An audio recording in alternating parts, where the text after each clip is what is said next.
Section 24. Vaisampayana said, and beholding the Sutas slain, the citizens went to the king and represented unto him what had happened, saying, O king, those mighty sons of the Sutas have all been slain by the Gandharvas. Indeed, they lie scattered on the earth like huge peaks of mountains, riven by thunder.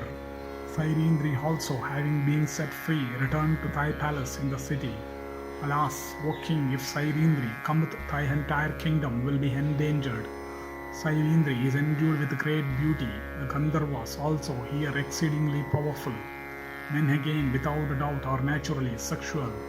Devise therefore, O king, without delay, such means that in consequence of wrongs done to Sairindri, thy kingdom may not meet with destruction. Hearing those words of theirs, Virata, that lord of hosts, said unto them, Do ye perform the last rites of the Sutas. Let all the Kichakas be burnt in one blazing pyre with gems and fragrant unguents in profusion. And filled with fear, the king then addressed his queen Sudeshna, saying, When Sairindri comes back, do thou tell her these words from me. Blessed be thou, O fair-faced Sairindri. Go thou with wheresoever thou likest. The king hath been alarmed, O thou of graceful hips, at the defeat already experienced at the hand of the Gandharvas. Protected as thou art by the Gandharvas, I dare not personally say all this to thee. A woman, however, cannot offend, and it is for this that I tell thee all this through a woman. Vaisampayana continued, thus delivered by Bhimasena after the slaughter of the Sutas, the intelligent and youthful Krishna, relieved from all her fears, washed her limbs and clothes in water, and proceeded towards the city like a doe frightened by a tiger.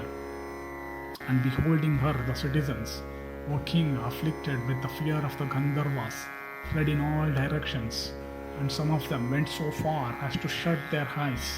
And then, O king, at the gate of the kitchen, the princess of Panchala saw Bhimasena staying like an infuriate elephant of gigantic proportions, and looking upon him with wonder expanded eyes, Draupadi, by means of words intelligible to them alone, said, I bow unto that prince of the Gandharvas who hath rescued me.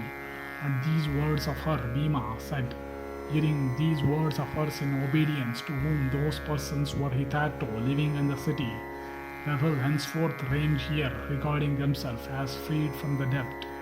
Vaisampayana continued, Then she beheld the mighty-armed Dhananjaya in the dancing hall, instructing King Virata's daughters in dancing, and issuing with Arjuna from the dancing hall. All those damsels came to Krishna, who had arrived there, and who had been persecuted so sorely, all innocent though she was, and they said, By good luck also it is, O Sairindri, that thou hast been delivered from thy dangers. By good luck it is that thou hast returned safe, and by good luck also it is that those Sutas have been slain that had wronged thee. Innocent though thou art. Hearing this, Rihannala said, How that thou hast thou, O Sairindri, been delivered, and how have those sinful wretches been slain? I wish to learn all this from thee exactly as it occurred. Sairindri replied, O blessed Rihannala, always passing thy days happily in the apartments of the gods, what concern hast thou with Sairindri's fate to say? Thou hast no grief to bear that Sairindri hath to bear. It is for this that thou askest me thus, distressed as I am in ridicule. Thereat Rihannala said, O blessed one, Rihannala also hath unparalleled sorrows of her own. She hath become as low as a brute. Thou dost not, O girl, understand this. I have lived with thee, and thou too hast lived with us. When therefore thou art afflicted with misery, who is it that will not, O thou of beautiful hips, feel it? But no one can completely read another's heart. Therefore it is, O amiable one, that thou knowest not my heart. Vaisampayana continued. Then Draupadi, accompanied by those girls, entered the royal abode, desirous of appearing before Sudeshna. And when she came before the queen, Virata's wife addressed her at the command of the king, saying, Do thou, O Sairindri, speedily go whithersoever thou likest. the king good betide thee, hath been filled with fear at this discomfiture at the hands of the Gandharvas. Thou art, O thou of graceful eyebrows, young and unparalleled on earth in beauty. Thou art besides an object of desire with men. The Gandharvas again are exceedingly wrathful.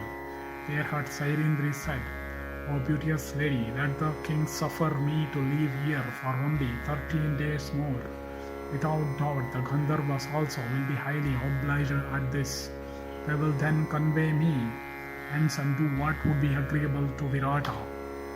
Without doubt, the king, by doing this with his friends, will reap great benefit. Thus ends the 24th section in the Kichaka-badha Parva of the Virata Parva.